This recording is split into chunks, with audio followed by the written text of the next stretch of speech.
BJP സർക്കാരിന് കീഴിൽ രാജ്യത്തെ ബജറ്റ് പ്രഖ്യാപനങ്ങൾ പോലും കൺകെട്ട് വിധിയാകുന്നുവെന്നാണ് കഴിഞ്ഞ ദിവസം പുറത്തുവന്ന 2 പാർലമെന്ററി സമിതി റിപ്പോർട്ടുകൾ വ്യക്തമാക്കുന്നത്.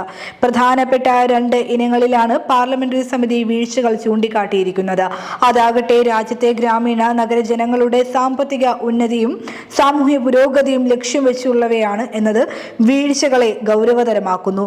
കോവിഡ് കാലത്ത് പോലും ഗ്രാമീണ ജനതയ്ക്ക് അത്താണിയായ പദ്ധതിയായിരുന്നു മഹാത്മാഗാന്ധി ദേശീയ തൊഴിലുറപ്പ് പദ്ധതി. തൊഴിൽ ചെയ്യുന്നതിന് സന്നദ്ധതയുള്ള ഗ്രാമീണ കുടുംബങ്ങളിലെ പ്രായപൂർത്തിയായവർക്ക് സാമ്പത്തിക വർഷത്തിൽ 100 ദിവസത്തെ തൊഴിൽ ഉറപ്പാക്കുന്നതിനായി ഒന്നാം UPA സർക്കാരിന്റെ കാലത്ത് കൊണ്ടുവന്ന 2005 ദേശീയ ഗ്രാമീണ തൊഴിലുറപ്പ് നിയമം അനുസരിച്ചാണ് ഇത് രാജ്യത്ത് നടപ്പിലാക്കി തുടങ്ങിയത്. ആദ്യ 200 ജില്ലകളിലും പിന്നീട് 2008 ഏപ്രിൽ മുതൽ മറ്റ് ജില്ലകളിലേക്കും പദ്ധതി വ്യാപിപ്പിച്ചു.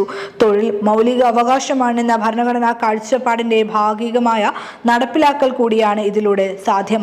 എന്നാൽ BJP അധികാരത്തിലെത്തിയതിനു ശേഷം പദ്ധതിയെ ദുർബലപ്പെടുത്തുന്നതിനുള്ള ശ്രമങ്ങളാണ് ഭരണതലത്തിൽ നടന്നുവരുന്നത്. അതിന്റെ ഭാഗമായി ബജറ്റ് വിഹിതം വെട്ടിക്കുറയ്ക്കുക, സംസ്ഥാനങ്ങളുടെ വിഹിതം നൽകാതിരിക്കുക, സാങ്കേതിക സംവിധാനങ്ങളുടെ പേര് പറഞ്ഞ് തൊഴിലാളികളുടെ എണ്ണം കുറയ്ക്കുക എന്നിങ്ങനെ വിവിധ നടപടികൾ BJP സർക്കാരിൽ നിന്നുണ്ടായി.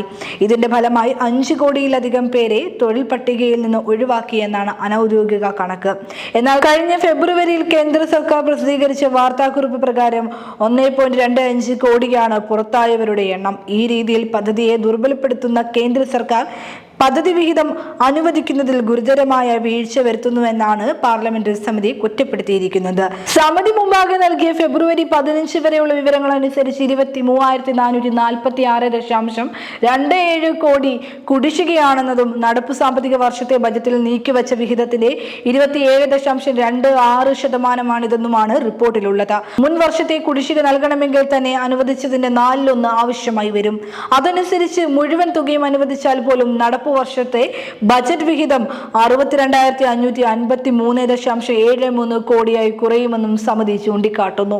ബജറ്റ് വിഹിതം കൂട്ടണമെന്നും തൊഴിൽ ദിനം വേതനവും വർദ്ധിപ്പിക്കണമെന്നുമുള്ള ആവശ്യം ശക്തമായി എല്ലാ കോണുകളിൽ നിന്നും ഉയർന്നുകൊണ്ടിരിക്കുകയാണ്. ഗ്രാമീണ സമ്പദ്ഘടനയ്ക്ക് കൈത്താങ്ങ് നൽകുന്ന പദ്ധതിക്കെതിരായ കേന്ദ്ര നടപടികളെന്നത് ശ്രദ്ധേയമാണ്.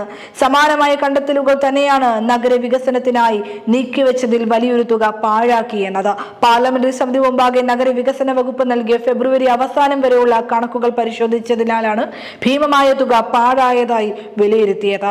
82,576.57 കോടി രൂപ ബജറ്റിൽ വകയിരുത്തിയത് പുതുക്കിയ കണക്കുകൾ പ്രകാരം 63,669.93 കോടിയായി കുറച്ചതിനു ശേഷം 21,000 കോടിയോളം രൂപ വിനിയോഗിച്ചില്ലെന്നാണ് സമിതി കണ്ടെത്തിയത്. ബജറ്റ് പ്രഹസനമാകുന്നുവെന്നതിന്റെ വ്യക്തമായ തെളിവുകളാണ് നഗരവികസന മന്ത്രാലയത്തിന്റെ കണക്കുകൾ പരിശോധിച്ച BJP സഖ്യകക്ഷിയായ TDP നേതാവ് M. ശ്രീനിവാസലു റെഡ്ഡി അധ്യക്ഷനായ പാർലമെന്ററി സമിതിയുടെ റിപ്പോർട്ടിലുള്ളത്. നഗരങ്ങളിലെ പൊതുഗതാഗത സംവിധാനം മെച്ചപ്പെടുത്തുന്നതിന് എന്ന പേരിൽ 2022-2023 സാമ്പത്തിക വർഷത്തെ ബജറ്റിലാണ് PM ഈ ബസ് സേവാ പദ്ധതി പ്രഖ്യാപിച്ചത്. എന്നാൽ 2023 ഓഗസ്റ്റിൽ കേന്ദ്രം അംഗീകാരം നൽകിയ ഈ പദ്ധതിക്ക് ബജറ്റ് വിഹിതം അനുവദിച്ചതാകട്ടെ 2024-2025 സാമ്പത്തിക വർഷത്തിൽ 1,300 കോടി രൂപ ആദ്യം നീക്കിവെച്ചെങ്കിലും പിന്നീട് അത് 500 കോടിയായി കുറയ്ക്കുകയും ചെയ്തു. പൊതു തെരഞ്ഞെടുപ്പിന് ശേഷം കഴിഞ്ഞ ജൂലൈയിൽ ധനമന്ത്രി നിർമ്മല സീതാരാമൻ അവതരിപ്പിച്ച സമ്പൂർണ്ണ ബജറ്റിൽ പ്രഖ്യാപിച്ച് 1,150 കോടി രൂപ വകയിരുത്തിയ പദ്ധതിയായിരുന്നു നാഷണൽ അർബൻ ഡിജിറ്റൽ മിഷൻ. എന്നാൽ സാമ്പത്തിക വർഷം അവസാനിക്കാൻ ദിവസങ്ങൾ മാത്രം ബാക്കി നിൽക്കെ പദ്ധതിക്ക് ഇതുവരെ കേന്ദ്രമന്ത്രിസഭ അംഗീകാരം നൽകിയിട്ടില്ല. നിലവിലുള്ള പദ്ധതികളുടെ ചെലവുകൾ